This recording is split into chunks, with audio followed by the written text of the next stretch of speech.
Bismillahirrahmanirrahim. Assalamualaikum warahmatullahi wabarakatuh.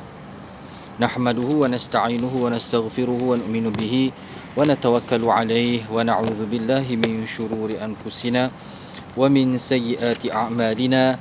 Man yahdihillahu fala mudilla lahu wa man yudlilhu fala hadiya lahu. Wa nashhadu an la ilaha illallah wahdahu la syarika lahu wa nashhadu anna Muhammadan 'abduhu wa rasuluh. Allahumma salli wa sallim ala sayyidina Muhammadin nabiyil ummi wa ala alihi wa sahbihi wa barik wa sallim. Qala Allah subhanahu wa ta'ala fi kitabihil aziz ba'da a'udzu billahi minasy syaithanir rajim. Bismillahirrahmanirrahim. Qul huwallahu ahad. Allahus samad. Lam yalid wa lam yulad wa lam yakul lahu kufuwan ahad. Sadaqallahul azim. Wa qala an-nabiy sallallahu alaihi wasallam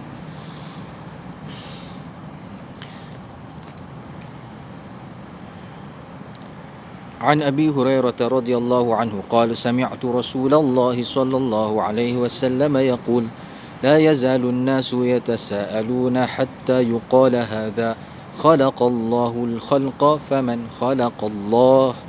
فإذا قالوا ذلك فقولوا الله أحد الله الصمد لم يلد ولم يولد ولم يكن له كفوا أحد ثم يتفل عن يساره ثلاثا وليستعذ من الشيطان الرجيم. رواه أبو داود. أما بعد. Alhamdulillah, syukur pada Allah Subhanahu Wa Taala kerana dengan limpahan rahmat dan kasih sayangnya kita diberikan peluang untuk masih hidup di atas muka bumi ini, masih menghirup udara oksigen dan juga dapat berjalan lagi di atas muka bumi Allah ini, berjalan ke sana kemari, iaitu ke tempat-tempat yang sebenarnya telah ditetapkan kepada kita bahawasanya kita akan pergi ke tempat itu.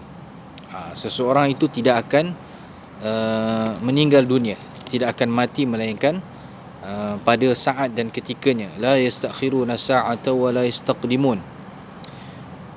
Penyebab kematian itu hanyalah sebagai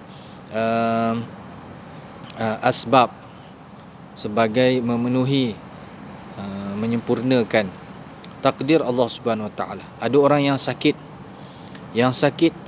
lama, sakitnya agak kronik, dalam keadaan tidak sihat, namun oleh kerana umurnya telah ditetapkan lebih panjang, agak panjang, maka seteruk mana sakitnya pun dia akan tetap hidup sehinggalah dia menghabiskan suapan ataupun tegukan terakhir daripada minuman yang telah ditetapkan untuknya. Adapun orang yang telah ditetapkan umur ajalnya, contoh tidak lama lagi, seminggu lagi, pasti dia akan meninggal dunia walaupun dia dalam keadaan sihat, walaupun dia berada di dalam tempat yang selamat. Walau kuntum fi burujim musyayyadah, maut akan mendapatkan kamu walaupun kamu berada dalam tembok-tembok, dalam benteng yang kukuh. Begitulah dalam kehidupan kita ini, kita bertawakal kepada Allah Subhanahu Wa Taala dan kita yakin Allah Subhanahu Wa Taala akan beri rezeki kepada kita, dengan syarat kita beriman kepada Allah, beriman kepada hari akhirat, membenarkan sabda Rasulullah sallallahu alaihi wasallam, menyempurnakan perintah Allah Subhanahu Wa Taala terhadap kita. Apabila kita memenuhi perintah Allah, kita tunaikan perintah Allah, maka pasti ada kejayaan untuk kita. Walaupun kita tidak dapat keputusan, kita tak dapat balasan ataupun hasil yang mengikut kehendak kita. Contoh orang yang sakit dia berikhtiar, dia makan makanan yang disarankan, yang disebut sebagai makanan yang baik, sebagai syifa. Contohnya madu, sebagai syifa, penyembuh kepada manusia. Lalu dia mengamalkannya, makan madu, cari madu dengan madu yang baik, kemudian makan dengan niat Allah SWT yang akan sembuhkan. Dengan keyakinan madu ini pun sebagai sebab, namun ia pasti sebagai syifa dengan apa cara sekalipun. Jadi mungkin lepas makan madu ada orang yang tak sembuh, kerana itulah takdir Allah SWT untuknya, qada Allah SWT, ketetapan Allah. Kalau dia tidak sembuh, maka dia walaupun dia makan benda yang sama dengan orang lain yang makan, orang lain sembuh, dia tidak sembuh, tetapi dia tetap berjaya di sisi Allah mengamalkan sunnah Nabi sallallahu alaihi wasallam. Berbeza berbanding orang yang mengambil sesuatu, ubat ataupun apa-apa yang lain. Boleh, tidak ada masalah selagi ianya harus, tapi kita betulkan keyakinan kita bahawa bukan ubat ini menyembuhkan, bukan bahan ini yang sembuhkan, tetapi Allah Subhanahu wa taala antas syafi la shifaa illa shifaa'uk. Engkau lah yang menyembuhkan, tidak ada kesembuhan melainkan dari yang diizinkan oleh Engkau ya Allah. Wa idza maridtu fa huwa yashfin. Apabila seseorang itu sakit, maka dialah menyembuhkan. Jadi kalau kata orang tu dia sembuh, orang yang sakit contohnya, dia ambil ubat lalu dia sembuh, tapi keyakinan dia 100%, pasti memang ubat ni lah, kalau bukan kerana ubat ni memang tak sembuh lah. Walaupun ikutkan pengalaman kita memang ambil ubat tu akan sembuh, namun kita sebagai umat Islam, orang yang beriman kepada Allah, kena betulkan yakin kita. Kalau orang yang tidak beriman kepada Allah, dia akan yakin bahawasanya ubat itu menyembuhkan. Kita sebagai umat Islam, kita berikhtiar, kita ambil apa-apa ubat, apa-apa penyembuh, penawar, tetapi dengan yakin Allah SWT menyembuhkan. Kalau sembuh, alhamdulillah. Kalau tidak sembuh pun, alhamdulillah. Itu adalah ganjaran pahalanya yang Allah SWT akan berikan. Sehingga kan, kata kalau orang yang sakit ini, dia tak sembuh sehingga meninggal dunia. Di dunia ini, pastilah sanak saudara akan bersedih, kaum keluarga akan bersedih. Ada orang yang anak-anak yang menjadi yatim, isteri yang menjadi janda. Tetapi orang yang meninggal dunia dengan iman yang betul, dengan amal iman dan amal soleh, maka lepas tu kesan daripada sakit dia sampai meninggal dunia lah, bangkit saja di alam barzakh, dia akan berehat dan sihat. Berehat maknanya tidak sakit selama-lamanya, insya-Allah. Jadi rakaman kali ini juga merupakan rakaman kuliah takmir anjuran Jabatan Kemajuan Islam Malaysia, khususnya untuk ahli qaryah ataupun ahli jamaah surau As-Salikin Taman di Sesentosa, menerusi kitab Mastika Hadis Rasulullah sallallahu alaihi wasallam. Kita telah pun masuk dalam tentang beriman kepada Allah, iaitu hadis-hadis berkenaan dengan iman, beriman kepada Allah Subhanahu wa taala. Hadis yang kedua lah, hadis yang kedua, bukan hadis yang hadis yang pertama baru-baru ini, rakaman sebelum ini telah dibacakan, iaitu hadis tentang Rasulullah sallallahu alaihi wasallam mengutuskan, menghantar Hadrat Mu'adz bin Jabal ke Yaman dengan tujuan untuk mendakwahkan, mengajak, di antaranya mengajak kaum ahli kitab kepada syahadah la ilaha illallah dan mengakui Muhammad ialah Rasulullah. Di antara penerangan berkenaan hadis tersebut ialah antaranya pemilihan baginda sallallahu alaihi wasallam tentang orang-orang yang ditugaskan berdakwah. Jadi ada sebahagian sahabat yang Nabi akan hantar sebagai ketua, sebagai amir untuk mengetuai jemaah sahabat. Tetapi semua sahabat-sahabat Nabi sallallahu alaihi wasallam, mereka ialah dai, mereka ini mendakwahkan Islam, mendakwahkan agama kepada manusia yang lain. Sama ada mereka itu ada kelebihan untuk pandai bercakap ataupun yang dikatakan alim, seperti Hadrat Mu'adz bin Jabal, ataupun mereka sahabat biasa, sehingga kan ada para sahabat yang mereka baru masuk Islam. Mereka baru je masuk Islam, tapi mereka telah dakwahkan Islam, mereka telah bawa orang lain kepada Islam, Islamkan orang lain, walaupun mereka sendiri baru muallaf, baru masuk Islam. Sebagaimana lelaki di kalangan umat akhir zaman ini, iaitu seorang sahabat yang paling utama kedudukannya di kalangan para sahabat, iaitu Sayyidina Abu Bakar radhiyallahu anhu. Hari pertama sahaja lepas masuk Islam, terus cari ataupun ajak ataupun dakwah orang lain dan bawa kepada Rasulullah untuk masuk Islam. Jadi masa tu belum lagi ada apa-apa ilmu tentang Islam, yang ada keyakinan kepada Allah Subhanahu Wa Taala dan juga kepada kebenaran Rasulullah sallallahu alaihi wasallam. Dakwah ialah satu tugas yang penting dalam Islam, kerana kepadanya lah bergantung maju mundurnya perkembangan Islam. Oleh itu, maka pihak yang berkuasa bertanggungjawab melantik orang-orang yang layak menjayakannya.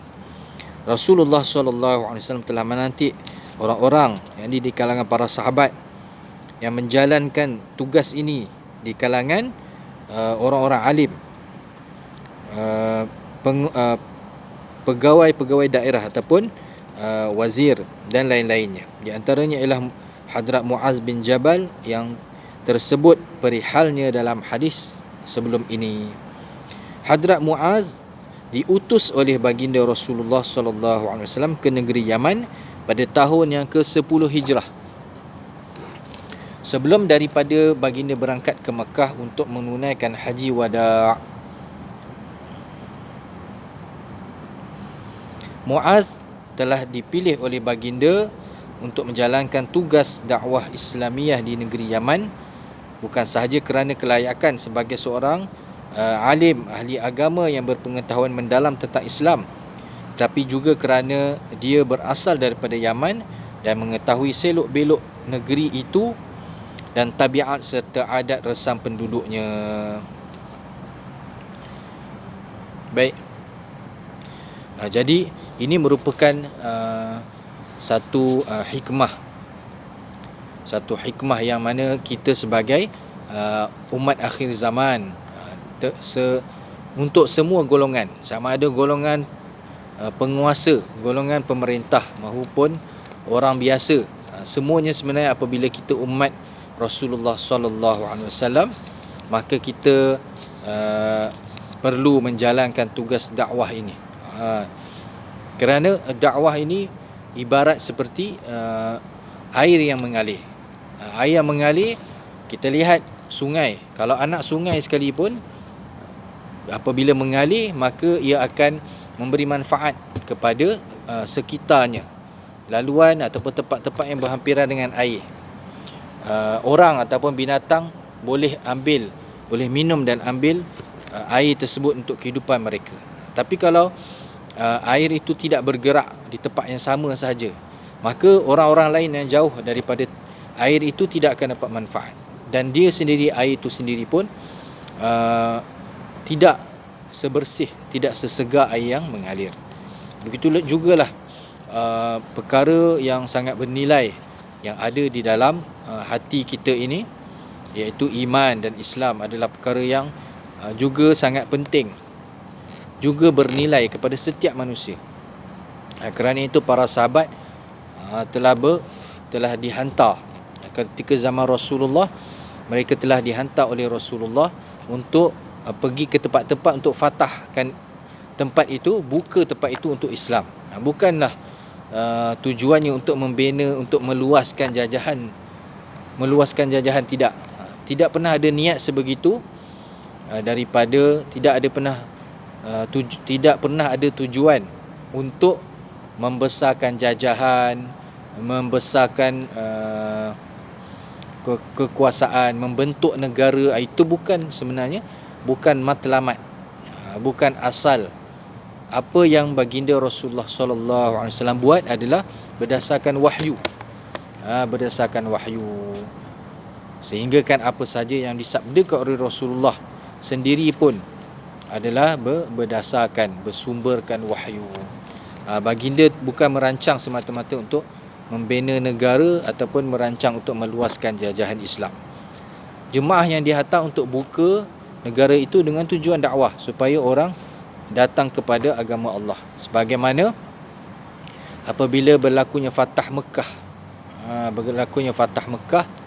umat Islam telah diberikan kemenangan, bantuan oleh Allah, lalu manusia telah masuk ke dalam agama Islam ramai-ramai, berbondong-bondong.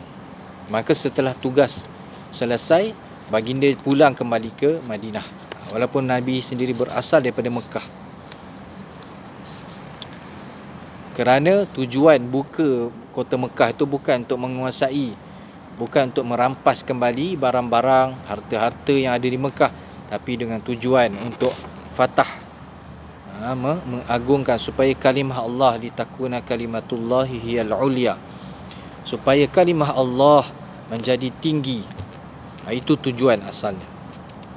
Jadi Nabi telah hantar beberapa sahabat yang alim, yang khusus. Contohnya Muaz bin Jabal, orang Yaman, dan akan berhadapan dengan ahli kitab.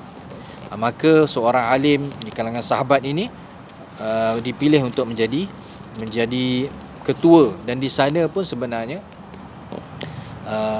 apabila orang masuk Islam di kalangan para sahabat, maka mereka akan menyampaikan, mereka juga akan mendakwahkan Islam kepada orang lain. Di zaman kita ini sebenarnya tugas dakwah ini bukan setakat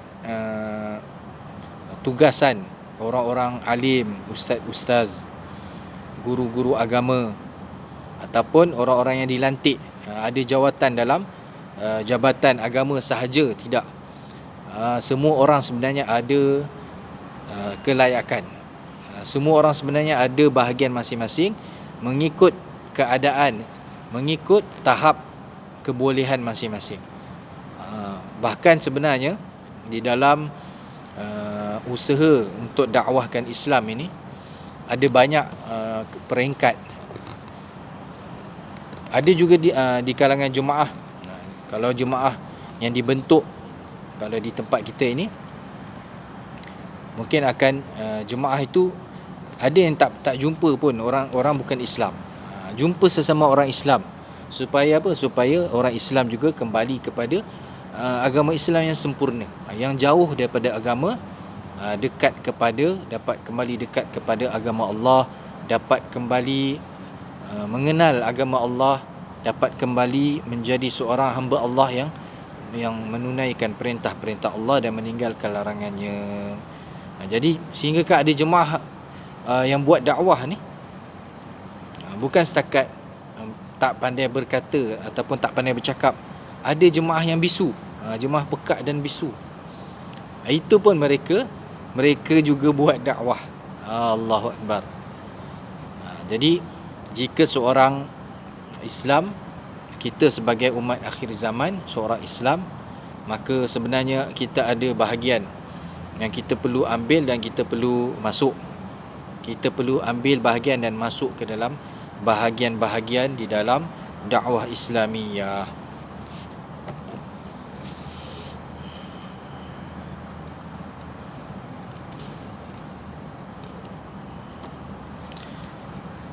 Dakwah Islamiah wajib disampaikan kepada umat manusia, termasuk kaum Yahudi dan Nasrani. Nabi Muhammad sallallahu alaihi wasallam diutus oleh Allah Taala kepada umat manusia seluruhnya. Tiap-tiap seorang yang hidup di zaman baginda sallallahu alaihi wasallam atau yang datang kemudian, sama ada Yahudi atau Nasrani atau penyembah berhala atau lainnya, wajib beriman kepada baginda sallallahu alaihi wasallam dan menerima agama Islam yang dibawanya.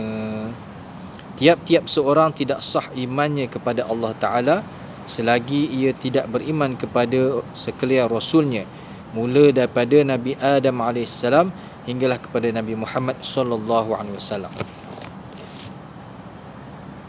Jadi orang Yahudi ini di zaman Rasulullah sallallahu alaihi wasallam, ada di kalangan mereka yang memang tidak mahu beriman walaupun telah ditunjukkan kepada mereka bukti-bukti kebenaran Islam. Walaupun ada sebahagian mereka memang ahli kitab ini sebelum kelahiran Rasulullah sallallahu alaihi wasallam, mereka menunggu-nunggu kelahiran Nabi akhir zaman dan mereka berharap daripada kalangan mereka. Tetapi Allah Subhanahu taala telah bangkitkan Rasul di kalangan bangsa Arab, iaitu Rasulullah sallallahu alaihi wasallam, yang tanda-tandanya diketahui oleh ahli kitab yang membaca kitab Taurat dan Injil yang benar. Kalau di zaman kita ini dah memang banyak yang menyeleweng lah.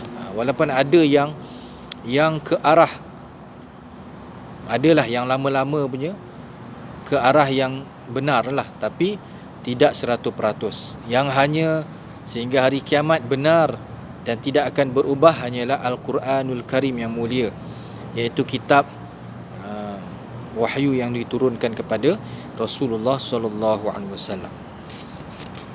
Ada juga di kalangan orang ahli kitab ini, orang Yahudi yang masuk Islam, yang menerima kebenaran Islam. Apabila mereka ikhlas untuk mencari kebenaran, mereka sanggup tunduk,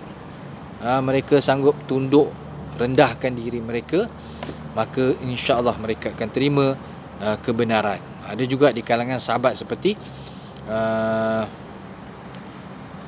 Abdullah bin Salam, iaitu seorang Yahudi yang beriman kepada Allah yang menjadi sahabat Nabi sallallahu alaihi wasallam.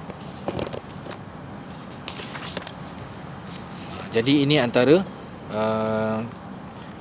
sahabat yang diutuskan oleh Rasulullah dengan tujuan semata-mata untuk sebarkan Islam. Jadi beliau, iaitu Muaz bin Jabal, telah berhadapan dengan ahli kitab dan tetap mendakwahkan mereka kepada Islam. Jadi pada hari ini kita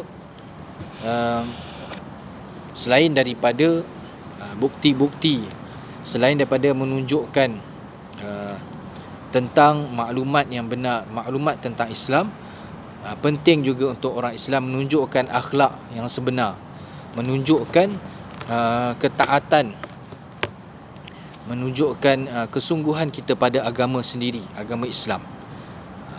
Memang orang-orang bukan Islam ini ada di kalangan mereka baca tentang Islam, namun ada sebahagiannya mereka terhalang daripada hidayah apabila melihat keadaan perangai sesetengah sebilangan kecil umat Islam yang pastilah melanggar syariat agama Islam sendiri.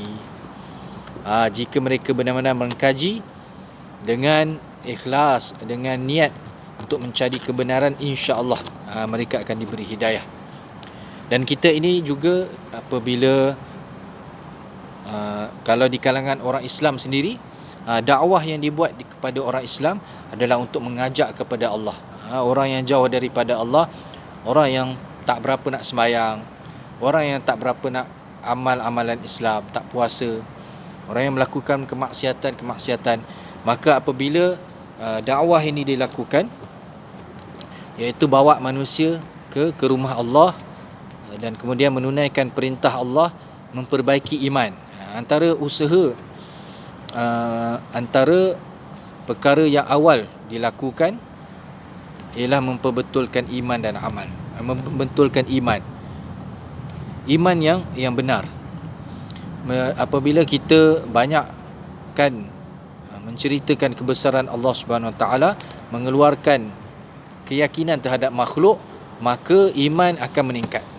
Iman ini dia naik dan turun. Al-iman yazid wa yanqus, bertambah dan berkurang. Bahkan akan berlaku iman itu keluar dan masuk, bergantung kepada keadaan, godaan, situasi di sekeliling. Maka dengan sebab itu jemaah-jemaah yang bergerak atas nama dakwah ini, mereka bukan semata-mata nak baiki orang lain. Bukan semata-mata dakwah itu buat, dakwah Islam ni dibuat sebab yang nak mendakwahkan itu dah betul, dah sempurna, dah baik. Bukan. Orang yang tak berapa nak baik, dia buat dakwah, iaitu dia berjumpa manusia, saudara sesama Islam, cerita tentang Islam, cerita tentang akhirat, keluar ataupun pergi ke masjid, keluar daripada rumah pergi ke masjid. Bukan sebab dia dah baik, bukan sebab dia nak betulkan orang lain, tapi dia nak memperbaiki diri. Kena ada satu golongan yang menyuruh manusia kepada kebaikan dan mencegah daripada kemungkaran. Kalau di tempat kita, mencegah, mengajak kepada kebaikan ni adalah perkara yang boleh dibuat oleh semua orang Islam, walaupun dia tidak alim, walaupun dia tak pandai. Ajak kepada sembahyang, contohnya ajak kepada sembahyang, perkara yang syiar agama. Jadi bukan semata-mata ajak orang sembahyang sebab tahu orang tu memang tak sembahyang, sebab dia, orang yang dia ajak tu lebih hina daripada orang yang mengajak. Tidak. Orang yang berdakwah ini dia tidak memikirkan perkara itu, tapi semata-mata untuk, pertama untuk islah, betulkan diri. Betulkan diri, dan di samping itu orang lain pula akan diajak untuk memperbaiki diri masing-masing. Dan Islam ini, agama ini tidak akan datang dengan cara paksaan.